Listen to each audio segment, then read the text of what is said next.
En esta clase vamos a abordar algunos contenidos de la unidad número 2. Estos son propiedades de la energía de Gibbs, la dependencia con la temperatura a presión constante y la dependencia con la presión a temperatura constante. La segunda ley de la termodinámica nos dice que la entropía del universo siempre aumenta para un proceso que sea espontáneo. Pero esto implica que para saber precisamente si el proceso será espontáneo, tenemos que medir la entropía del universo, es decir, la de los alrededores y la del sistema. Sin embargo, en general nosotros estamos interesados en los cambios que ocurren únicamente dentro del sistema.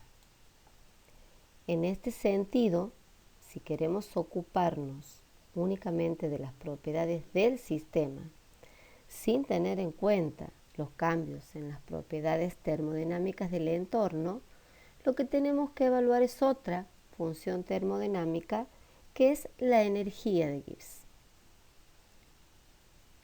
La energía de Gibbs es un potencial termodinámico, una función de estado extensiva que nos posibilita obtener la condición de espontaneidad o de equilibrio para un proceso que se lleva a cabo a presión y a temperatura constante.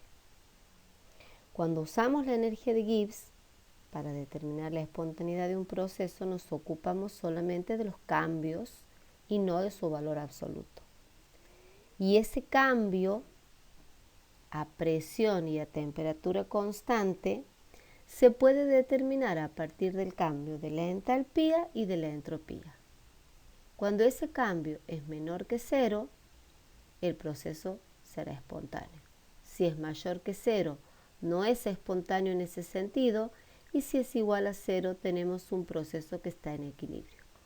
Entonces, la ventaja de utilizar la energía de Gibbs es que nos permite ocuparnos únicamente de las propiedades del sistema. A fin de estudiar sus propiedades, vamos a considerar un cambio infinitesimal en la energía de Gibbs.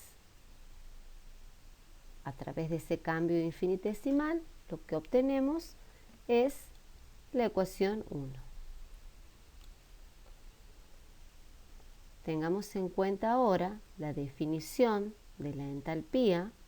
Vamos a considerar también un cambio infinitesimal en la entalpía. Ese cambio infinitesimal da origen a la ecuación número 2 y la ecuación número 2 la vamos a introducir en la ecuación número 1, donde dice diferencial de h, vamos a reemplazar por toda la expresión que tenemos hacia la derecha en esta ecuación.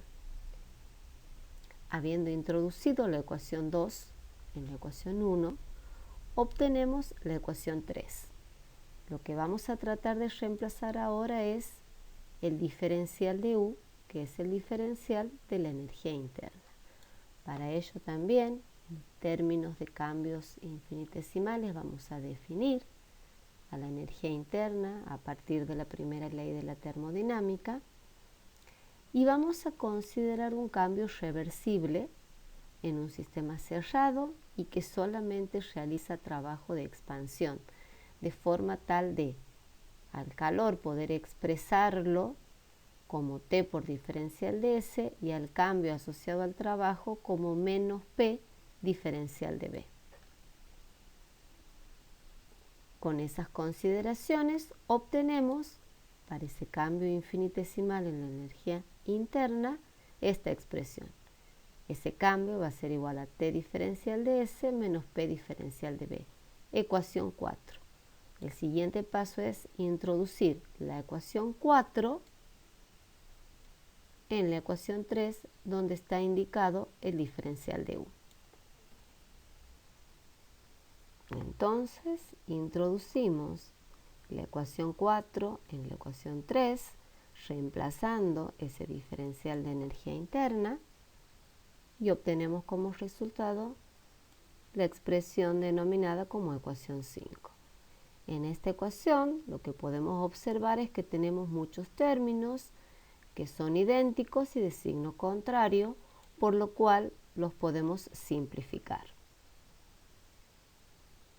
Llevando a cabo esa simplificación, nos va a quedar una expresión para el diferencial de G en términos de un diferencial de la presión y un diferencial de la temperatura. Esta expresión lo que nos muestra es que un cambio en la energía libre va a ser proporcional a un cambio en la presión o a un cambio en la temperatura. Esta ecuación que acabamos de obtener, la ecuación 6, es una ecuación válida para sistemas que son cerrados, de composición constante y que no realizan trabajo extra, es decir, que no realizan trabajo no expansivo. Esta ecuación que muestra cómo cambia G en términos de cambios en sus variables naturales, la presión y la temperatura, forma parte de un grupo de ecuaciones que en la termodinámica se denominan como ecuaciones fundamentales. Bien, tomemos las derivadas parciales. Esas derivadas parciales no son otra cosa que las pendientes de los gráficos, en este caso de G versus la temperatura. La pendiente de ese gráfico va a ser menos la entropía, y en el caso de que grafiquemos la energía libre versus la presión, como cambia a temperatura constante, la pendiente de ese gráfico va a ser el volumen. Analicemos qué pasa con la primera derivada parcial, la que tenemos hacia la izquierda. Dado que la entropía de cualquier sustancia es siempre positiva, lo que va a ocurrir es que G siempre va a disminuir cuando la temperatura aumente, se incremente. Y lo va a hacer de manera más abrupta cuando la entropía del sistema sea mayor. Por ejemplo, la energía de Gibbs de una sustancia en fase gaseosa es más sensible a la temperatura que sus fases líquidas o sus fases sólidas. Esto se debe a que la entropía del gas es mucho mayor, entonces el cambio para una sustancia gaseosa va a ser mucho más marcado que para una sustancia líquida o que para una sustancia sólida.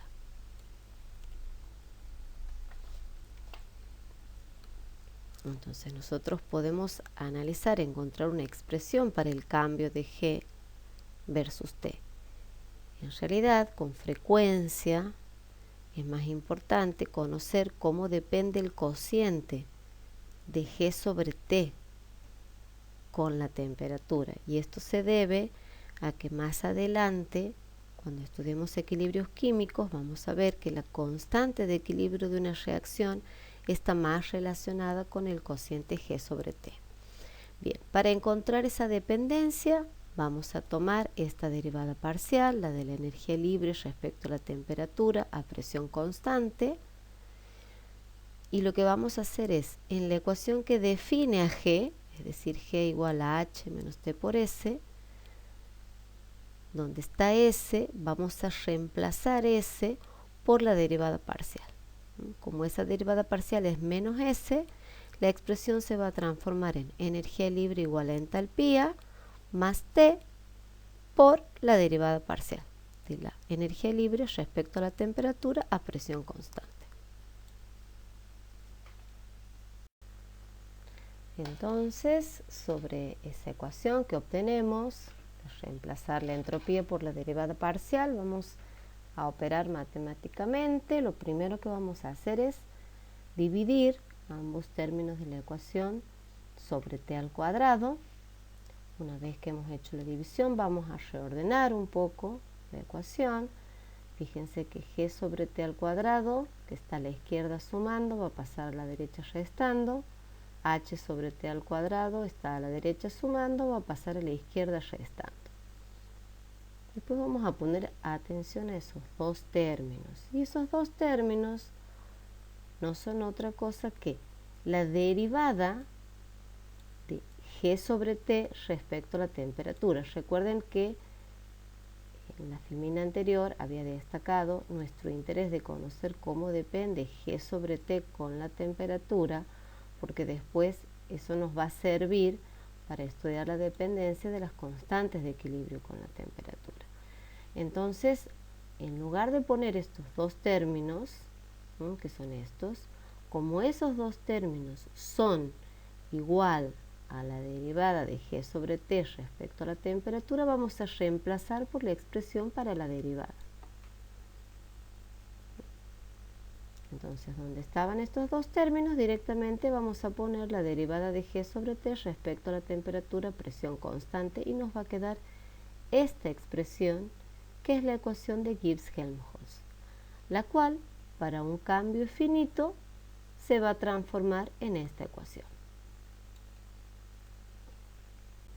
El siguiente paso, para encontrar una expresión de g sobre t versus la temperatura, lo que tenemos que hacer es integrar esa ecuación que hemos obtenido.